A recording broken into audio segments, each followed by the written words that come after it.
Welcome to MMO Grinder's Sidequest, where I take a look at early open or closed betas, subscription trials, and simpler titles, giving you a quick first impression. Today I'll be looking at Dawngate, another entry into the ever-growing MOBA genre, currently in an invite-only closed beta, which is only available during certain weekends. Let's take a look and see what's in store here. This is another MOBA that's borrowing heavily from the fantasy aesthetic, and therefore will bring out immediately thoughts of the more touted titles of League of Legends and Dota 2. The art style itself and the general interface are also very reflective of this style, and clone accusation should be forthcoming from fans of those titles, as is the norm in these situations. It's just inevitable at this point. Regardless, the game does look good and runs fairly smoothly without any real issues.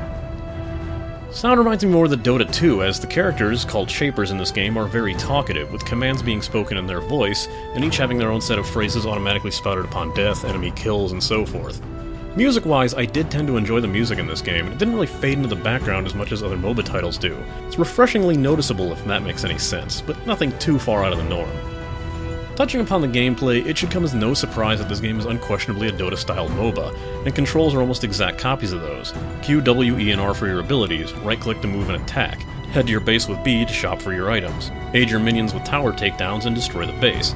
If you aren't sure how to play a MOBA in general, check out my League of Legends review or Dota 2 Sidequest, or better yet, just watch the tutorial video for this game. If you've played any other MOBA title, the basics are practically the same, and you should have no trouble fitting into this game's concept over any other. So of course it's better to focus on what's done differently to set Dawngate apart from these others. First off, the traditional MOBA map, for once, is not in this game. While the concept is the same, this time there are two lanes lined with bindings, which are this game's towers. Jungle camps are between and outside the lanes. On the outskirts of the map are some spirit wells, which are bonus-granting capturable points, and the dead center of the map contains the mini-boss Parasite, i.e. Baron or Roshan from those other titles. I'll go more into details about all of those shortly. First off, a major annoyance for brand new players is the lack of any mode that will allow you to learn or practice the game. As of right now, the tutorials are only videos that are available on YouTube. There's no interactive tutorial, and there are no bot matches, meaning if you want to play this game, you'll have to play it with and against other people only. Issues with that will be covered in a bit. While the standard abilities operate similar to the RTS-styled MOBA, learning ranks with each level up, with 3 regular plus a powerful ultimate, one major gameplay difference is the Spellbook, which is highly similar to the Summoner spells from League of Legends. They're high cooldown abilities that give you a combat edge, but with a few key differences. First off, the Spellbook will only allow you to choose one spell at the start, and once you reach level 10, a second, and then getting a final third spell at level 20. One really nice thing about this is that you can swap these spells mid-game. So if you find one spell is less useful toward the endgame, you can swap it out for something more situationally useful. Spellbook abilities are used with the number keys 1, 2, and 3. The game's towers directly affect the power of your minions. As you play, you'll occasionally spawn a Strider, which is a larger and more powerful minion that'll lead the pack. These minions increase in power and ability, gaining even an AoE cleave attack and much higher damage. Due to this, there is no inhibitor-style structure, as each binding acts as one. As a result, these bindings do occasionally respawn, with the ones closer to your base respawning faster than those near the middle of the map. This causes a lot of the matches to never have any side at a clear advantage for the rest of the match, and it requires players to act quickly upon any opportunities that they can take, lest they lose them. Starting match grants you a choice of your Shaper, of course, all of whom are the standard MOBA roles of carry, tank, mage, bruiser, and etc. What's interesting is that you can mark a preferred role in your battle, and choosing that role will grant you bonuses to your Shaper. The roles are Gladiator, which grants you additional money, in this game called Vim, for killing the minions in their lane, ideal for base defenders and those who are wishing to stay in lane and push. Tacticians are similar to pushers, but they'll focus more on the enemy Shapers and get bonuses when damaging them. Hunters are pretty much junglers, getting healing for killing jungle minions and dealing more damage to jungle minions. And the Predator role is ideal for assassins, granting experience boosts and extra Vim for finishing off their opponents.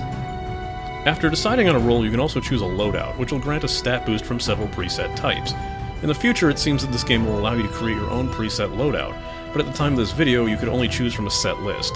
A few players would recommend that new players stick with the pure power loadout until they get a better feel for their Shaper and its playstyle. The item system is fairly interesting in the way it plays out. There are 3 item tiers of Basic, Advanced, and Legendary, each tier building into the next. Basic items all have straightforward names like Power, Time, or Life. When choosing an Advanced item, they'll add on a secondary effect linked to the stats of the basic item. The same goes for the Legendary tier. When Advanced or Legendary items are purchased, they'll often contain passive effects. But as per the usual, 2 passive abilities with the same name will not stack, so choose accordingly. If you're not sure what to buy, icons of your Shaper's suggested items will be listed right on top of the shop's interface. It's easier to grasp how these items work than in League, far easier to grasp how they work than in Dota, but not as straightforward as Smite. The stats in the game are designed to be beneficial regardless of who you're playing as. It's not as straightforward as the basic 3 Dota stats, but far less complicated than the massive stat types in League of Legends. These stats are Health for HP, Armor for physical defense, Magic Resist for magic defense, Power, which will increase your attack regardless of your damage type, Penetration, which will affect both physical and magical defense, Mastery, which is similar to a critical rate, Life Drain to restore your HP through attacks, and Haste, which affects your attack speed, cooldown reduction, and your movement speed. To save you the headache of players telling you to buy wards all the time, each Shaper gets a reusable ward by default that can be deployed with the F key. On the map, the Spirit Wells will increase your team's Vim production, and you control the 2 nearest at the start of the base at the beginning of the match. Capturing an enemy's well will lock it from attack for a few minutes before it can be retaken, and these end up adding an extra area to watch over, splitting players and requiring a lot more multitasking to keep on top of them. Losing all of your wells will seriously slow your Vim production, so you shouldn't ignore any attacks on these.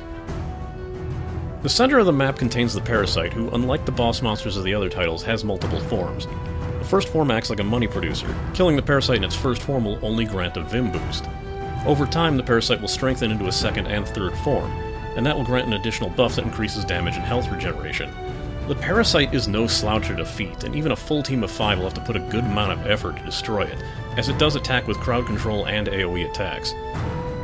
Each base is guarded by a living Guardian, who also acts as a boss fight, casting crowd control and AoE effects. The Guardian has 3 health bars, and each one regenerates health, unless one of the bars is completely depleted. Again, like the regenerating bindings, this requires you to act when appropriate, perhaps even requiring a possibly suicidal run to finish off one of its health bars, lest your attempt to weaken it be for naught. Destroy the Guardian and the match is yours. So, new MOBA, same general community? Well, would seem that way. My first few attempts to get even into a game were met with match quitters, and like Smite, if once a person leaves a match, it doesn't let anyone play it and kicks you out back to the start. It took me 3 tries before I was able to find a match that everyone was willing to play.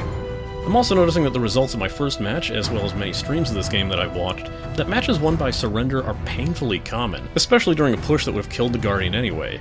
It's almost as if no one in the game wants to legitimately let you win. It's my biggest pet peeve with the surrender mechanic, and the reason I don't mind the fact that Dota 2 lacks this feature. Don't tell me how you don't like wasting time if you're playing a MOBA, especially Dawngate. Dawngate seems custom-made around the idea of comeback matches. You can never do permanent damage to your opponent unless you start knocking off their Guardian's health bars, but bindings will always come back, and wells will always be capturable again. Even when you think you've lost, you can come back. Due to this, the games can last for a long time. My first match took nearly an hour to complete, which is considered absurdly long for any MOBA match. Hell, all the footage in this video is from that match. We were down to the Guardian only having 1 health bar before we ended up winning by the enemy team's surrender, so comeback victories are definitely doable in this game. The problem with MOBA communities is still very persistent, even in this game. The players remain elitist, bossy, impatient, and generally rude, assuming everyone who doesn't perform to their exact standard are idiots, or far more colorful words. Same thing happened in my first match, with players calling me useless for essentially just early game laning.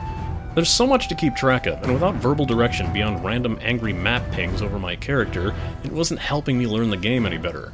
It turned around once I started getting kills and getting better at assisting and direction, ending with a few apologies and praise in the endgame lobby by those who belittled me at the start of the match, but it's disconcerting. This is an invite-only, time-restricted, closed beta with no practice or tutorial modes. Why would people honestly expect every other player to know how to play this game and silently coordinate with their personal strategy immediately out of the gate? Why these games that continue to attract the most toxic of the toxic is baffling, and unfortunately it's just becoming part and parcel for the genre and a lost cause to fix, unless these companies are actively working on trying to better that community. I have my own philosophy on this phenomenon, but that's not fit for this video. The game is making use of the League and Smite standard of having a rotation of 5 characters available for free, while the rest can be earned with the currency you get for competing in matches. There aren't too many Shapers to choose from right now, and it's doubtful that this method will change, and likely that they'll allow cast purchase of Shapers once the proper systems are set up.